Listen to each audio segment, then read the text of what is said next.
What's going on, guys? It's K-Dub here with another episode of Crypto Zombie. So it's Thursday, Thirsty Thursday, but not too soon. One day closer to the weekend. If we have a look at what's going on today, we do see that there's some losses across the board, but really nothing is really more than 1%. So it's really minor. $209 billion market cap. If we have a look at the biggest gainers of the day, we have Rivain up almost 38%. I'm not sure what that news was. Nexo, Veritasium, Stratis, MobileGo, Metaverse, ARK, Ravencoin is still up, although it did pull back a little bit, so it's not up to the all-time high. Golem and Wanchain. Now, the only thing that I saw up on this top specifically with MobileGo, I mean, Stratis is in the news today, but MobileGo also, they partnered with Xsala, which is a major traditional gaming platform. So MobileGo is an Ethereum-based gaming platform. So apparently with this collaboration, they say over 500 million players will be able to use MobileGo, the altcoin, in 500 different games. So there you go. So that was basically the news that came out of that today. I had to readjust this a little bit. As you see, we were getting really close to the edge. So we're kind of just chilling here, looking for a breakout. Now, let's talk about stocks are plunging. Is crypto going to hold? So that's something that a lot of people have been talking about, is that crypto's actually been way more stable than the stock market. So you have the Dow shrunk 600 points yesterday, ending the day down 2.5%. So you have US tech stocks and Asia stocks also plunged as the global stock market sell-off continues to intensify. Selling continued to accelerate yesterday with huge drops on stock market indexes, while gold gained $8 on the ounce, up 0.5%.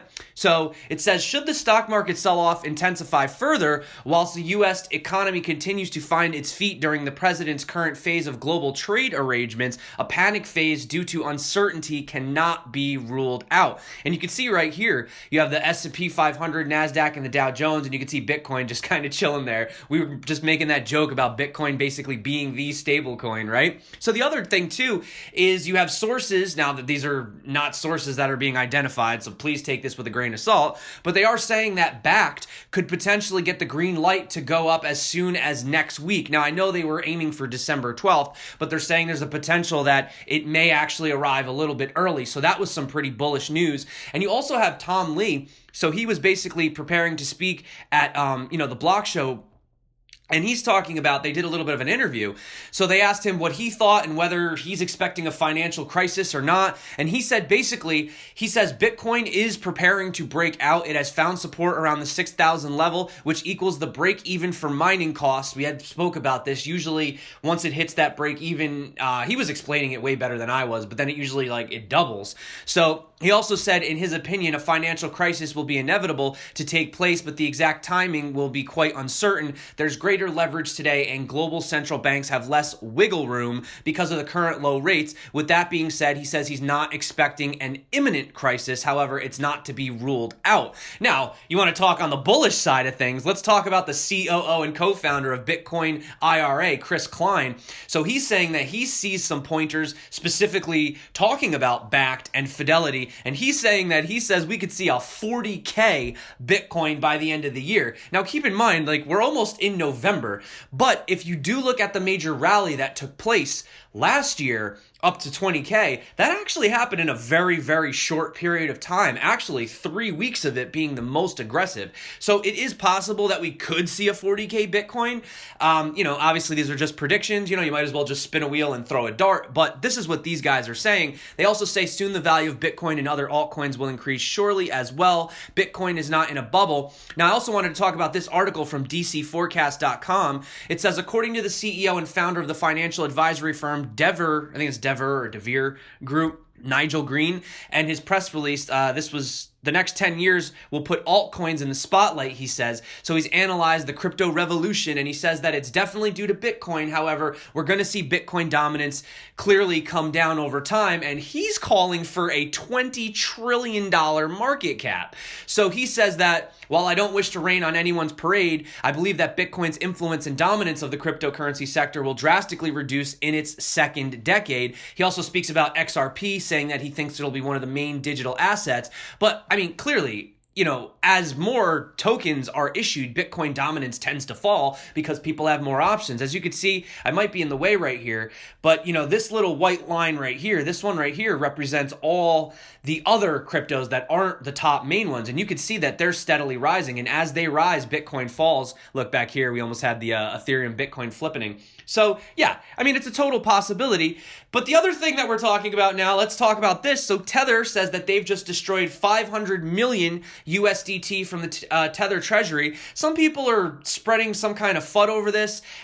Maybe I don't really understand why this is such a big deal personally, but basically, long story short, it says Bitfinex's cold wallet balance has fallen by around 100,000 Bitcoin since early September, leading some to speculate that the exchange has been spending Bitcoin in order to take Tether off the market, perhaps to push the exchange rate back towards the dollar mark, or perhaps even to exit the stablecoin business entirely. As a result of these transfers, the supply of Tethers in circulation has dropped by around a quarter in a week and a half to approximately $2 billion. Now, many of these tokens, in addition to having been taken out of circulation, have been burned or destroyed by the company. So Tether tokens are redeemed when the amount circulating exceeds the amount required. For example, Bitfinex are tethered to operate. So Rasmussen has said, and the reason most of the destroyed tokens came from Bitfinex's wallet is that Bitfinex is one of the main customers of Tether. All right, so then moving on, you also have Bitfinex striking back at FUD over phantom Tether trading that people were concerned about. You can check out the article here. I'm not going to really go into it too much, but essentially they were saying that this is because of CoinMarketCap, and they said that CoinMarketCap was misinterpreting a data point in the exchange operator's API, construing it as trading volume when it actually refers to deposit and withdrawal activity. So they say any characterizations that Bitfinex is publishing fake volume is, as the firm said, nothing more than anti-Tether FUD. And they go in here to explain that the API data point is the sum of USDT, some kind of deposit withdrawals too from Bitfinex. We're not publishing fake numbers. Yeah, they say basically another not so brilliant example of anti-Bitfinex Tether FUD. But hey guys, like Kevin Rook said, stablecoins have raised over $350 million, so why use Tether when we have as of right now, 45 projects fighting for the same prize? He says, imagine being the 45th stablecoin founder, convincing investors to spend money on a project going up against 44 exact replicas. So, I mean, just to kind of break it down right here, this is sort of, I know I'm in the way, but there's not down here. We have Haven. That's really it, actually. And yeah, so here's basically a chart of all the different stable coins. As you can see, you have a ton of them pegged to the US dollar over here. Actually, recently did an interview with Reserve, actually asking them some questions too about their stable coins. So yeah, stable coins are just crazy. They're all over the place. And if that doesn't make matters crazy, how about Steller? We have an Australian dollar stablecoin coming out as well. So we'll have to keep a lookout on that. So that's a coin that's going to be pegged to the AUD, or the Australian dollar. Okay, and moving on, I wanted to talk about Binance. I know that was a very quick cut. I didn't really have anything else to say.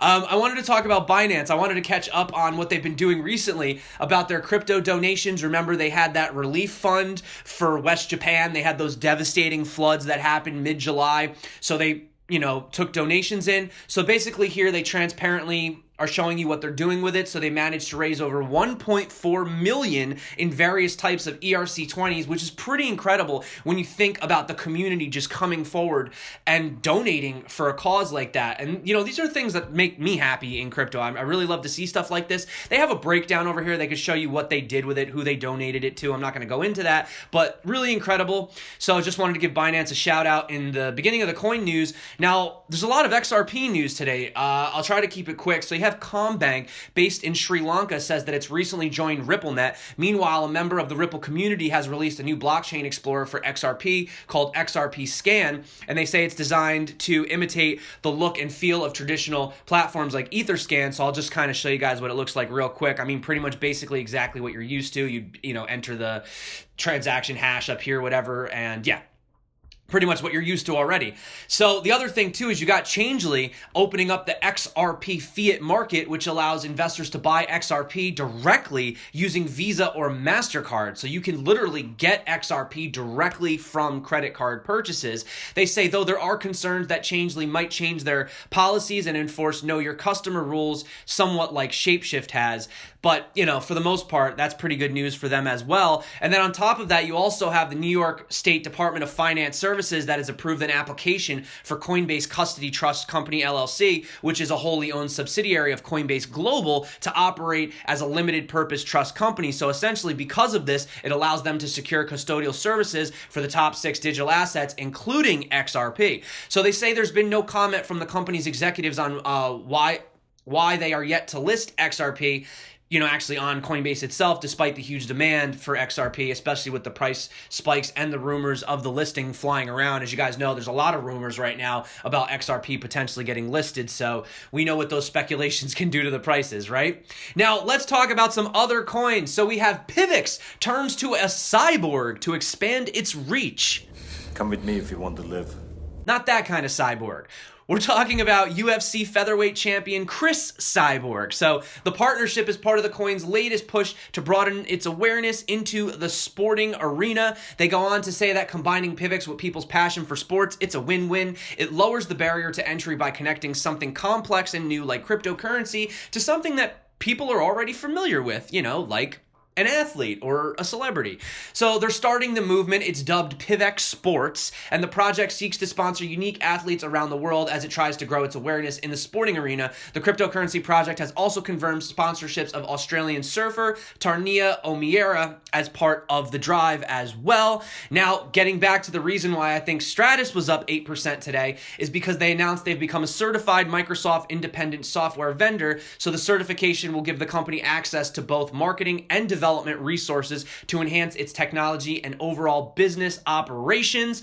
Also, for my Achain fans out there, guess what? We got a game that's come out recently. So it's called Color Shifter, and it's from Studios Vishan, and it's a revolutionary game in the game industry, which you can get rewarded in Achain tokens. I have not tried this game, but apparently you can download it from the Google Play Store. So if you guys want to earn some free Achain, definitely check that out as well. Also, NULS is looking to deploy their main product, Chain Factory, which basically allows you to create your own blockchain. So, you know, they kind of go down here, blockchain, you want proof of work, proof of stake, DPoS, POC, you want your code to run on a consensus module, public chain, private chain, permissionless, security tokens, you got it, dApps, 2,000 transactions per second on your subchain, no problem. The interesting thing, though, is they do point out stable tokens. So you can make stable tokens on, look, stablecoins. With NULS Factory, you can create and deploy a stablecoin in seconds. You are in control of the supply, of the mining of the nodes, anything you want. We give this a few turns, then open this little door here. There we are, nice and fresh. So now you can print money with NULS, guys. Okay. Moving on, let's move on to the next story. So, I have to give a massive shout out to my good friend Nathan from, Captain Crypto. He's over at Altcoin Buzz. Congratulations, man. He just got a Blockcloud ambassadorship. I actually like Blockcloud. I think they're a really cool project. They're doing blockchain-based advanced TCP/IP. I actually did an interview with them if you guys want to check it out. I did it, I think, over a month ago. So, yeah, man, congratulations. He's going to be traveling around and speaking on behalf of them. So, there you go, buddy. Way to go, Captain Crypto. Got to catch up on the show sometime. Now, moving on to some news. So we have Tim Cook warning about data industrial complex, okay? Making the case for the rise of crypto and blockchain. So to quote him specifically, he says, "Our own information from the everyday to the deeply personal is being weaponized against us with military efficiency. These scraps of data, each one harmless enough on its own, are carefully assembled, synthesized, traded, and sold. Taken to the extreme, this process creates an enduring digital profile and lets companies know you better than you may know yourself. Your profile is a bunch of algorithms that serve up increasingly extreme content, pounding out harmless references into harm." So I have to say, tell me if anyone else out there has been in a room, had your phone sitting down, talking about something super random, like a mattress, right? Or like an article of clothing or something, and you just go on and all of a sudden it's in your ads. Freaking weird, guys. Freaking weird. So anyway, he says, by endorsing a comprehensive federal privacy law and expressing the support for the European Union newly implemented General Data Protection regulation, or GDPR, you might be familiar with it, which serves to give individuals control over their personal data, Cook says human values must be protected. For artificial intelligence to truly be smart, it must respect human values, including privacy. If we get this wrong, the dangers are profound. We can achieve both great artificial intelligence and great privacy standards. It's not only a possibility, it is a responsibility. And you can see right here, even Vitalik said, very happy that Apple takes their privacy very seriously. So I actually highlighted a little bit more down here, but I'm not going to go into it too much. It basically just goes into ethics, why blockchain could potentially be a good solution, using things like the basic attention token Brave browser, right? I mean, yeah, there's ads on YouTube videos, right? Well, we have solutions for that. I mean, literally, probably at least 2 to 3 times a week, I talk about basic attention tokens. So, we have these opportunities to utilize Brave browser, to get around these, to use decentralized services, which is something that I've been meaning to definitely start doing more of to, help support and definitely promote what we as a community stand for. And here's an interesting thing, right? So we're talking about decentralized, right? But you have Ethereum, IDEX, right? I told you guys yesterday, I can't use it anymore, right? Because I'm in New York State. So how is a decentralized exchange allowed to block IP addresses? So that's basically what I'm concerned about. They're also going to be blocking Washington State and North Korea. Okay, so they say any user that's found to be using the service from one of the jurisdictions will lose access to their account. Their funds will be frozen until the direct withdrawal function activates and the user can interact with the IDEX contract directly to withdraw their assets. Well, at least they're letting you take your money off. That's good. So it says presumably traders in New York and other prohibitive regions could still access the platform by using a VPN to mask their actual location, though it's unclear whether the service will blacklist Ethereum addresses previously associated with IP activity from prohibited areas. It's really not that difficult to get around with, guys. Literally, just get your ledger, open up, just go to a different wallet. It's really not that hard. So they say, however, needless to say, the fact that an operator of a self-described DEX retains enough control over the platform to block users from a particular jurisdiction raises questions about how decentralized the platform is. Heidi from Crypto Tips, she made a video the other day asking DEXs. She was like, let's get real. Like, is it really a DEX or is it not? I even interviewed Wadex, asking them, truthfully, how centralized is your exchange? How decentralized is your exchange? And you find that a lot of these guys, they still have an order book, just to basically keep things moving, to keep it faster, basically to keep the transactions going a little faster. But at the same time, in IDEX's situation, it requires them to be the only entity authorized to submit signed trades to Ethereum. So this could actually technically make IDEX vulnerable to the scrutiny from authorities in more highly regulated jurisdictions like New York, because they do have control over the exchange. So, okay, rant over, but yeah, I really enjoyed using IDEX. I did, and it sucks that I have to use a VPN now. So hopefully some of these other guys that are coming up are definitely going to make this situation better, these up and coming DEXs and whatever. So anyway, last story of the day, we have the research arm of Japanese technology giant SONY announced that I created a contactless cryptocurrency hardware wallet. So the device utilizes IC smart card technology, popular in Japan, to communicate with the Bitcoin or other cryptocurrency networks. The advantages, according to developers from Sony Computer Science Labs, lie in dispensing with the need to attach the wallet to host device via USB, as in the current standard for the industry. So the IC card type cryptocurrency hardware wallet technology not only manages the private keys used for cryptocurrency transactions, but also manages private keys used for other purposes, such as those for permitting the use of personal information using blockchain technology. Sorry about that, guys. My throat is extremely dry right now. All I have is this giant jug of water, so I'm not going to be a weirdo right now and drink it. So anyway, we're basically at the end of the show anyway, but I did want to tell you guys I have a live stream coming up at a really different time today. It was the only time it could work, so it's going to be at 2 p.m. Eastern time today, which is really close to the time of this video being dropped. I'm going to surprise you with who we're doing it with, but I will give you one hint. Maybe some of you might know. Okay, so that being said, I want to say thank you so much to everyone who's been liking, subscribing, commenting, joining the channel, joining the chat, joining the Telegram chat even. Man, appreciate it. Love to see you guys in there. So that being said, guys, my name is K-Dub. This is Crypto Zombie. Until next time, stay crypto and peace out.